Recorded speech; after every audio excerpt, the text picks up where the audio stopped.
Hey everybody, we had a super busy day here at Chipstock Investor and capping it off, not with that discussion on Nvidia and GTC. We said a month ago, in spite of GTC, we would probably be talking about a little company called Micron, the memory chip shortage, and man, did it deliver on the financial results for Q2 fiscal 2026. Let's just go over a few highlights here. Shout out to our friends at fiscal.ai. Check out this chart right here showing the revenue for Micron. Fiscal.ai has full control over their financial data, which means if you are analyzing businesses you invest in during earnings season, data and charts like this are available just a mere minutes after the earnings results come out. So I was able to throw this together during the earnings call. Check it out, fiscal.ai. You can get 15% off any paid plan using our unique link, fiscal.ai/CSI. Check it out. This picture right here probably ought to be the meme of the week. Staying cool, calm, and collected when you just reported $10 billion in extra quarterly sales than everybody was expecting. No big deal. 23 billion, almost $24 billion in quarterly sales in the quarter, Q2 fiscal 2026, for the period that just ended in February 2026. Not bad. A triple in revenue year over year. Massive increase quarter over quarter as well. And of course, no surprise, AI data center revenue is what was driving this. Of course, though, it's always about the guidance. And the guidance was pretty epic. What I have highlighted here, actually, nice thing about this little feature on Fiscal I have here is the actual Wall Street analyst expectations for the next quarter, which will end in May. The expectation was around 23 billion, and here's the actual guidance, 33.5 billion. Thus the meme of the week being CEO Sanjay Mehrotra, more than $10 billion higher than analyst expectations were. To be fair, this is uncharted territory. Once again, kind of like Nvidia in 2023, after the Chat GPT moment. We're having that again now with AI inference affecting Micron and the other memory semiconductor manufacturers. More than a triple once again in year over year revenue growth expected for Q3 of fiscal year 2026. Was 9.3 billion last year, expected to be 33.5 billion at the midpoint. A couple of things that I just pulled really quick from this that I thought were especially notable. SCAs, or that strategic customer agreement thing. So they just signed one for 5 years.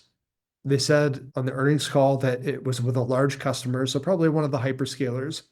And if you've been around the semiconductor industry, especially during the pandemic era chip shortage, you probably remember LTAs, long-term agreements. At that time during the chip shortage, it was automakers and industrial companies, especially a lot of those companies that maybe don't have the greatest of margins, industrialists, and they adopted just-in-time supply chain methodology. So like, don't buy anything until you absolutely know that you need it.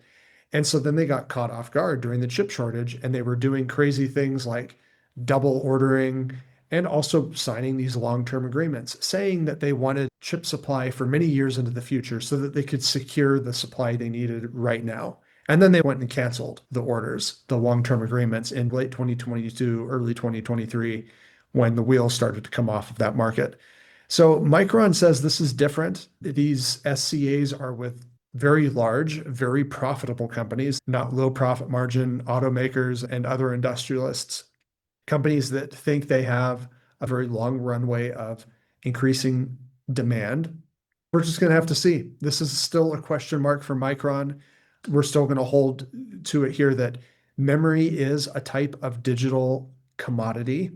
I know that's kind of an unpopular thing, but it is. This is still going to ultimately be a cyclical business because it's a partner piece to make a final product, a final whole.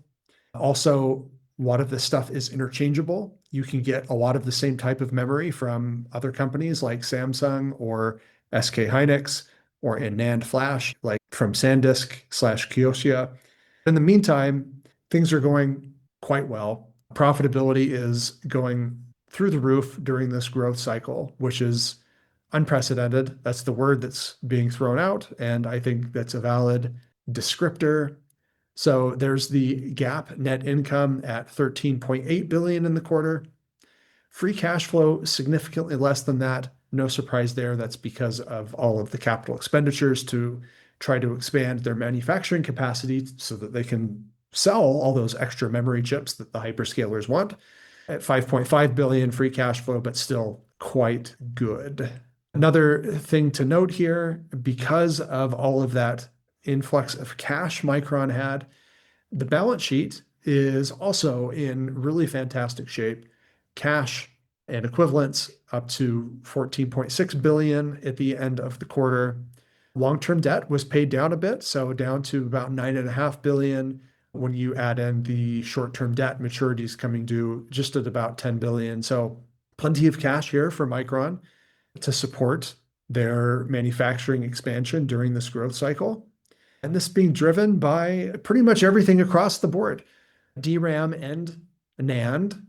So maybe just quick refresh here. Remember, Micron doesn't do SRAM. That's the on-chip memory that's actually manufactured directly onto the wafers, into the circuitry, into the transistors. So they don't do that. But DRAM, the intermediate primary storage, volatile storage, and then they also do NAND flash. So secondary long-term non-volatile storage there at the bottom. Not HDDs either. That would be Seagate and Western Digital. It's pretty much every end market. It's data centers, it's AI. It's also PC and smartphone, despite an expectation that PC and smartphone sales actually will decline this year. Also automotive and industrial up. Notice here in this slide, for both DRAM and NAND, they're selling lots more chips, but notice the ASPs, the last bullet point on both product types, average selling price for these chips, increased by a massive amount quarter over quarter, mid 60% range for DRAM, high 70% range for NAND flash quarter over quarter. And I know this is going to be a read through for the other memory chip companies as well. And it would be a good read through for SK Hynix, for Samsung, for SanDisk, even for the HDD players, no doubt. There is a lot of memory being purchased by the hyperscalers. And because demand is exceeding supply, at this point, the ASPs are through the roof, pushing profit margins extremely higher. We are very much in the midst of an all-out growth cycle driven by AI data centers, accelerated computing infrastructure. They're at the top line. Growth is continuing to accelerate. That is what is driving Micron. Cloud and enterprise and auto and industrial also continuing the early stages of their growth cycle as well, which began here a little bit more recently. But just a quick note on consumer markets. Because of the memory shortage, memory prices going up, there is probably going to be a decline this year in consumer unit sales, specifically smartphones and PCs was called out as potential mid-teens decrease in 2026 in unit shipments. Now, for companies in the semiconductor industry in particular that sell a lot of product to consumer companies, that is something to watch very closely. 2026 may not be a very good year because of those extreme price increases in memory chips and the memory shortage. So having an impact there. The upshot, though, for companies like Micron is they have a data center sales outlet that is going to more than offset that. I think this is going to be taken as a very good report, not just for Micron, but for the other memory companies as well. Basically, at this point, we own a basket of quite a few of them across the board. So we're going to just take this as really good news. And as far as right now goes, the coast looks all clear for the rest of 2026, possibly even into 2027. They say that they're sold out or in negotiation for selling out their capacity in 2027 as well. Wouldn't be surprised to see a little bit of volatility in the stock price since Micron stock hit new all-time highs again today ahead of the actual earnings report. But if they keep up this pace and deliver that incredible growth that they forecasted for the next quarter, I think we're looking at another situation similar to this time last year, maybe 9 months ago in mid-2025, where we said Micron's probably going to reach new all-time highs.